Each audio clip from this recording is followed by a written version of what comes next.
নাগরিক সংবাদে স্বাগত। আপনাদের সঙ্গে আছি আমি আনোয়ার হোসেন। শুনছিলেন সংবাদ শিরোনাম, এবার জানিয়ে দেব বিস্তারিত। এলজিইডি 257 জন প্রকৌশলীকে উন্নয়ন প্রকল্প থেকে রাজস্ব খাতে স্থানান্তরের নিয়ম ভঙ্গের প্রমাণ মিলেছে।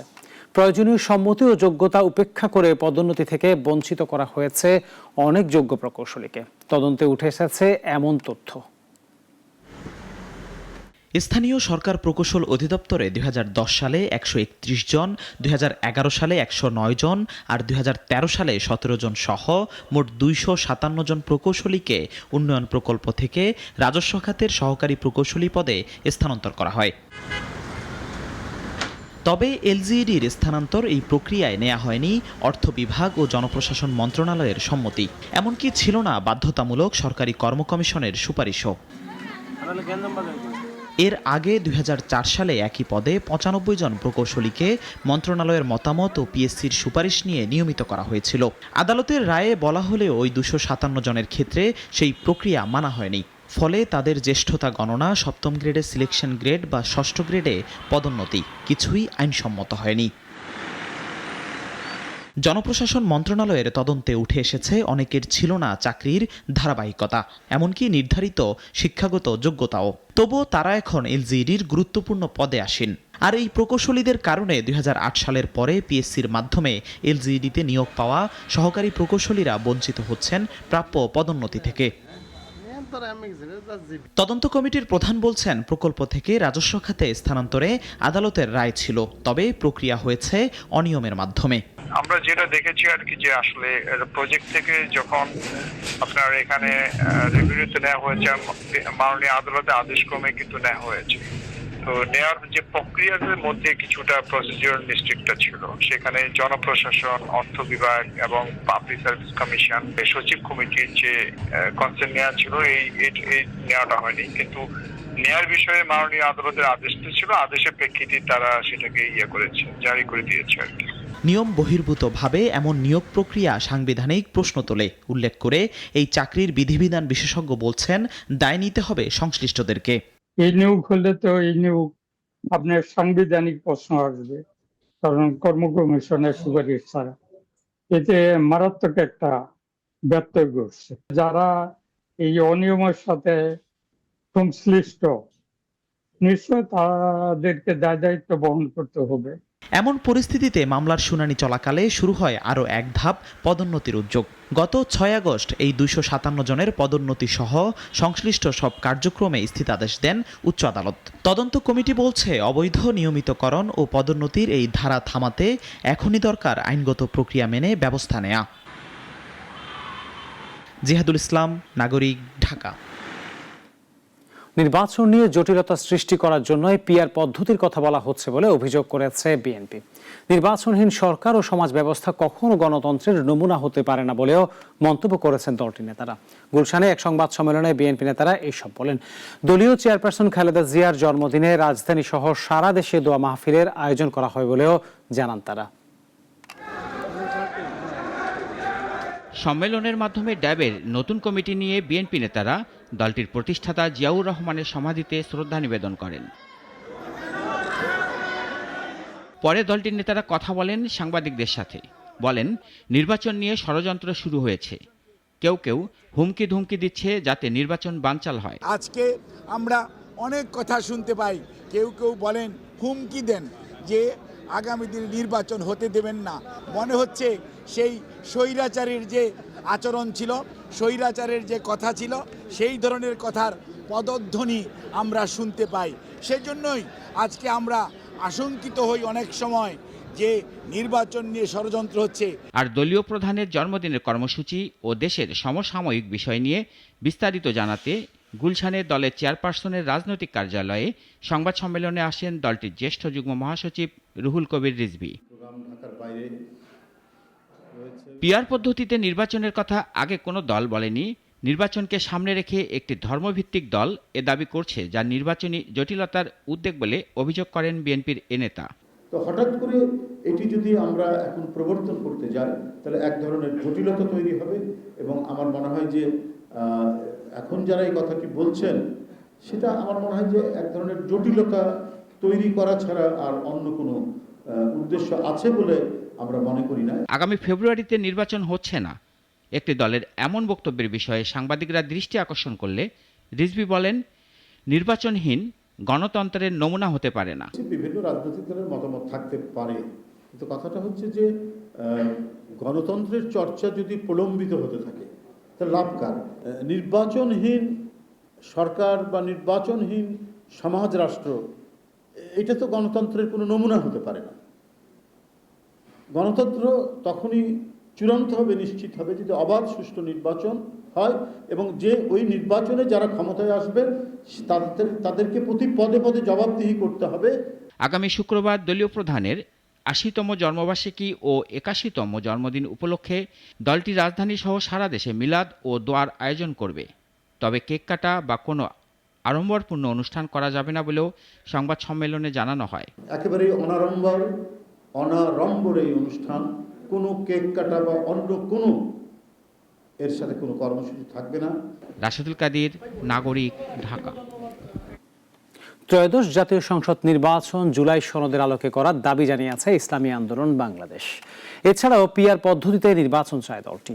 এদিকে নির্বাচন পর্যবেক্ষক হিসেবে নির্বাচন কমিশনে নিবন্ধিত হওয়ার জন্য আবেদন করেছে ৩ শতাধিক দেশি সংস্থা।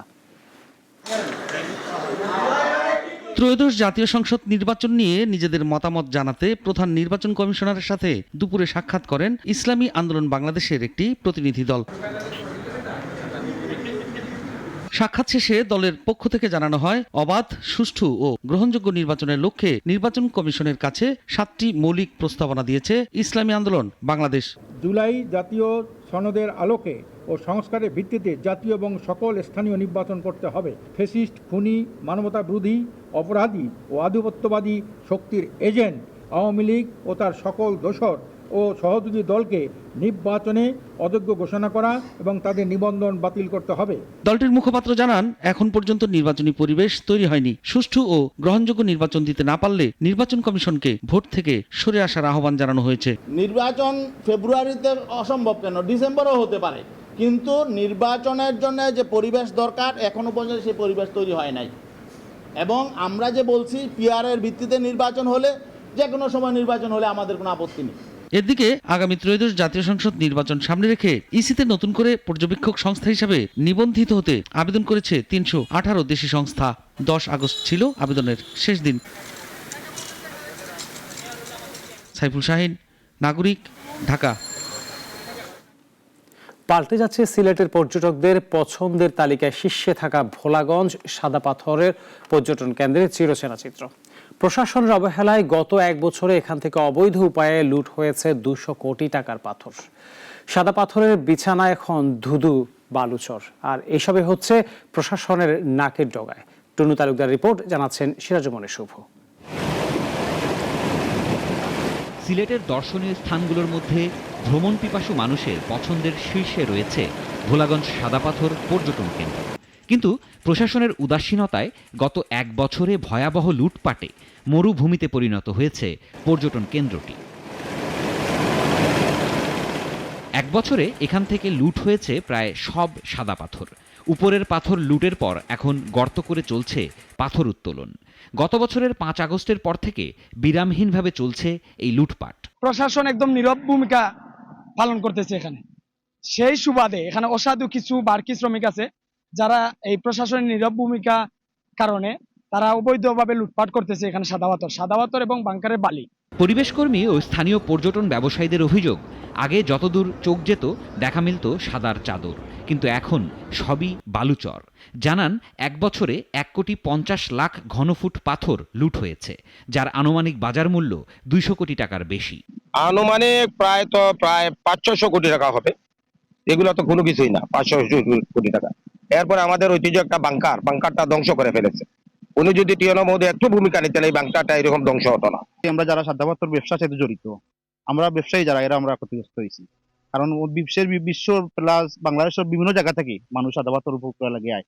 এর সাথে হাজার হাজার মানুষ ব্যবসায়ী যারা আছে তারা জড়িত। শ্রমিকরা জানান প্রতিদিন প্রায় 3 থেকে 4 বার ট্রিপ দেন তারা। প্রতি ট্রিপে 2500 থেকে 2600 টাকা পান। আগে বাংকার থেকে যখন পাথর নিতেন তখন নৌকা প্রতি 3500 টাকা পেতেন। তখন বিজিবিকে 300 টাকা দিতে হতো। কিন্তু এখন চিত্র আলাদা। পুলিশ বিজিবির পাহারা নেই বললেই চলে। তাই অবাধে পাথর তুলছে প্রায় 5000 শ্রমিক, যাদের বেশিরভাগই অবৈধ। সাদা পাথর প্রাকৃতিকভাবে সৃষ্ট একটি পর্যটন কেন্দ্র। একে ধলা সোনাও বলা হয়। উপজেলা প্রশাসন ও স্থানীয় ইউনিয়ন পরিষদের পাহারায় সংরক্ষিত হলেও বর্তমানে পরিস্থিতির উপর কোনো নিয়ন্ত্রণ নেই সংস্থাগুলোর। তাই এই কেন্দ্র রক্ষায় দ্রুত পদক্ষেপ দেখতে চান স্থানীয়রা। সিরাজুম মুনির শুভ, নাগরিক। সিলেটের পর্যটন অঞ্চলে অবৈধ দখলদাররা অবাধে লুটছে প্রাকৃতিক সম্পদ। চাতক রোপলাইনের লোডিং স্টেশন, কোম্পানিগঞ্জের শাহ আরেফিন টিলা, এমনকি ইসি এলাকাভুক্ত গোয়াইনঘাটের জাফলং থেকেও গত কয়েক মাসে লুট হয়েছে কোটি টাকার পাথর ও খনিজ সম্পদ। সালমান শাহ রিপোর্ট, জানাচ্ছেন সিরাজুম মুনির শুভ।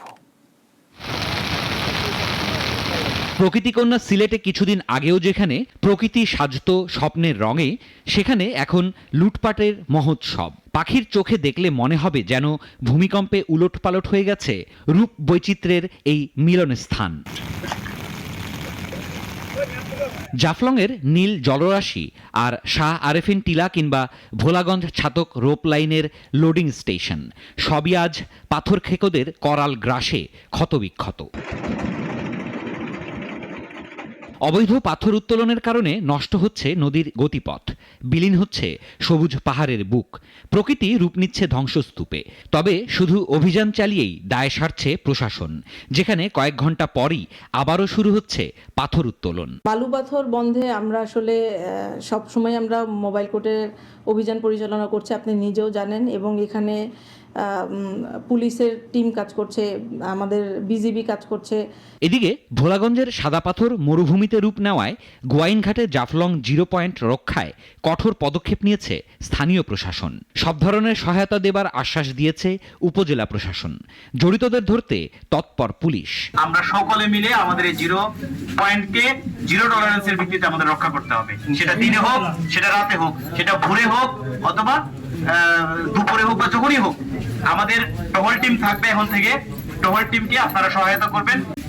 পাথরের যে ট্রান্সপোর্টেশন, এটা যে করবেন তাকে আমরা আইনের আওতায় নিয়ে আসবো। আর পাথর যে কিনবেন উনি ইললিগেল ট্রেডার হিসেবে ওনাকেও আইনের আওতায় নিয়ে আসা হবে। পর্যটন সংশ্লিষ্টরা বলছেন, সিলেটের প্রাকৃতিক সৌন্দর্য মণ্ডিত পর্যটন স্থানগুলো রক্ষা করা এখন সময়ের দাবি। না হলে ভবিষ্যতে হুমকির মুখে পড়বে পরিবেশ, ক্ষতিগ্রস্ত হবে বিনিয়োগ। সিরাজুম মুনির শুভ, নাগরিক। দেশে বিদেশে নির্বাচনের খবর ছড়িয়ে পড়েছে, ফলে বিনিয়োগকারীরা বিনিয়োগের প্রস্তুতি নিচ্ছেন বলে মন্তব্য করেছেন বিএনপি স্থায়ী কমিটির সদস্য আমির খসরু মাহমুদ চৌধুরী। অন্যদিকে প্রধান উপদেষ্টার বিশেষ সহকারী ডক্টর আনিসুজ্জামান চৌধুরী জানিয়েছেন, পুঁজিবাজারে বিনিয়োগের জন্য প্রস্তুত। এই বার্তা দেশি বিদেশি সব বিনিয়োগকারীদের কাছে পৌঁছে দিতে হবে। সানি আহমেদের প্রতিবেদন। পুঁজিবাজারে বিদেশি বিনিয়োগ বাড়াতে ব্র্যাকেপেল স্টক ব্রোকারেজ লিমিটেডের আয়োজনে বুধবার অনুষ্ঠিত হয় ফরেন ইনভেস্টর সামিট বা বিদেশি বিনিয়োগ সম্মেলন 2025। বিনিয়োগ সম্মেলনে দেশ বিদেশের আমন্ত্রিত অতিথিরা বর্তমান পুঁজিবাজারের বিনিয়োগ সম্ভাবনা তুলে ধরেন। অনুষ্ঠানে বিএনপির স্থায়ী কমিটির সদস্য জানান, দেশ বিদেশে নির্বাচনের খবর ছড়িয়ে পড়ায় বিনিয়োগের প্রস্তুতি নিচ্ছেন বিনিয়োগকারীরা। আর পুঁজিবাজার ছাড়া দেশের দীর্ঘমেয়াদী অর্থায়ন সম্ভব নয়। তাই ক্ষমতায় আসলে দেশি বিদেশি বিনিয়োগকারীদের সমন্বয়ে দেশকে এগিয়ে নিয়ে যাওয়ার কথা বলেন এই নেতা। ইতিমধ্যে নির্বাচনের খবর দেশে বিদেশে সব জায়গায় চলে গিয়েছে। সবাই নির্বাচনের অপেক্ষায় ছিল। যেহেতু নির্বাচনের খবর ছড়িয়ে পড়েছে, দেশের মধ্যে উদ্যোক্তারা প্রস্তুতি নিচ্ছে, দেশের বাইরের উদ্যোক্তারা প্রস্তুতি নিচ্ছে। এদিকে অন্তর্বর্তী সরকার ক্ষমতা আসার পর শক্তিশালী ও সুশাসিত পুঁজিবাজার গড়ার জন্য কাজ করছে। পুঁজিবাজার দীর্ঘমেয়াদী বিনিয়োগের জন্য প্রস্তুত। শুধু বিদেশি বিনিয়োগকারীদের নয়, এই বার্তা দেশীয় বিনিয়োগকারীদের কাছেও পৌঁছে দিতে হবে বলে জানান প্রধান উপদেষ্টার অর্থ বিষয়ক বিশেষ সহকারী। Featuring 3 zeros, zero poverty, zero unemployment and zero net emission, carbon emissions, and to make Bangladesh resilient to global challenges. This includes strengthening regulatory frameworks, modernizing market infrastructure, fostering digitization, and promoting greater access and governance across all tiers of participation. যেভাবে এগুচ্ছে তাতে আগামীর পুঁজিবাজারকে রাজনৈতিক ইশতেহারে যুক্ত করা হবে। অর্থনীতির এই গুরুত্বপূর্ণ খাতকে সামনের কাতারে আনতে বর্তমান সরকার সহ আগামীর রাজনৈতিক দলগুলোর মধ্যেও আন্তরিকতা দেখা যাচ্ছে। সানিয়া আহমেদ, নাগরিক, ঢাকা। এখন এ পর্যন্তই। নাগরিকের খবর ও অন্যান্য আয়োজন দেখতে চোখ রাখুন আমাদের ইউটিউব, ওয়েবসাইট ও ফেসবুকে। সবাইকে ধন্যবাদ।